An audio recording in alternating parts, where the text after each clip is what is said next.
Tonight's chapter 12, we go back to Curdie in the story to find out what he has been up to. Chapter 12 is called A Short Chapter About Curdie. Curdie spent many nights in the mine. His father and he had taken Mrs. Peterson into the secret, for they knew their mother could hold her tongue, which was more than could be said of some of the miners' wives. But Curdie did not tell her that every night he spent in the mine, part of it went for earning a new red petticoat for her. Mrs. Peterson was such a nice, good mother. All mothers are nice and good, more or less, but Mrs. Peterson was nice and good all more and no less. She made and kept a little haven in that poor cottage on the high hillside for her husband and son to come home to out of the low and rather dreary earth in which they worked.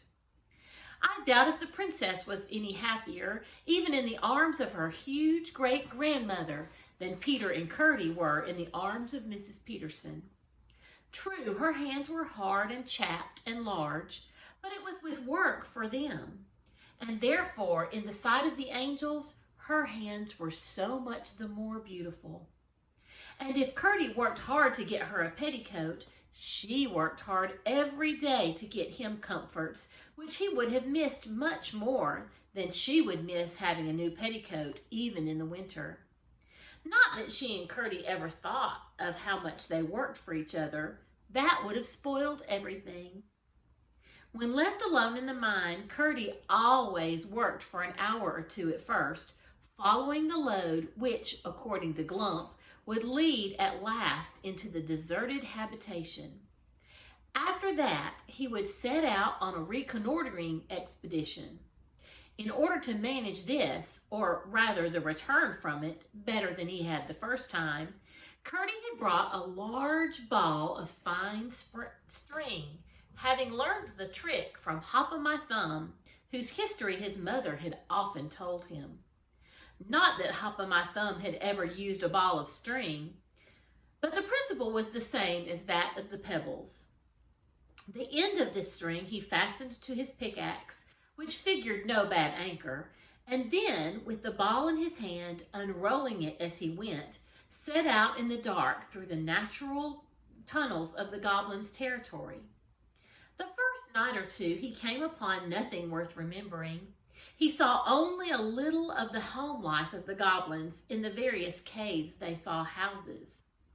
He failed in coming upon anything that would cast a light upon the forthcoming plan, which kept the inundation for the present in the background. But at length, I think on the third or fourth night, Curdie found, partly guided by the noise of their implements, a company of evidently the best miners amongst them, hard at work. What were they about? It could not well be the inundation, seeing that had in the meantime been postponed, awaiting the results of a different plan.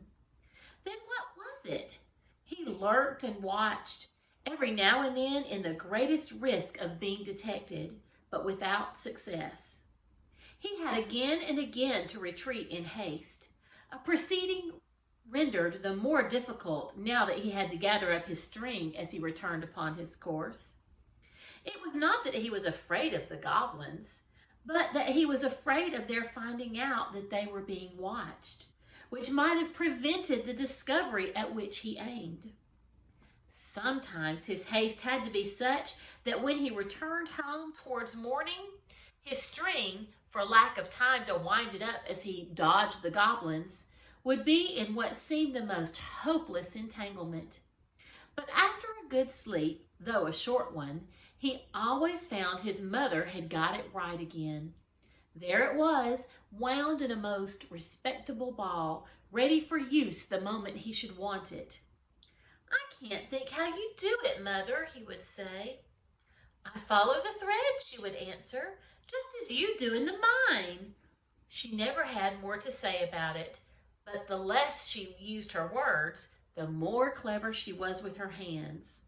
And the less his mother said, the more Curdie believed she had to say. But still, he had made no discovery as to what the goblin miners were up to. And that's the end of this chapter. And it was a pretty short chapter today, but there was something in the chapter that caught my attention. And it may have stood out to you as well. It was something called Hop o' My Thumb. And Hop o' My Thumb is another story that's being referred to in The Princess and the Goblin. Curdie's mother had told him all of the story of Hop o' My Thumb, but it was one I had never heard of before. So I had to go and do some research and learn something new. So I hope that you'll take some time and go and see if you can find, by doing some research. I just Googled Hop o' My Thumb, and I found a lot of different websites that had references to the story, and I was able to read and find out what it was. So I'd like you to see if you can find out the story of Hop o' My Thumb. Well, until next time, bye-bye.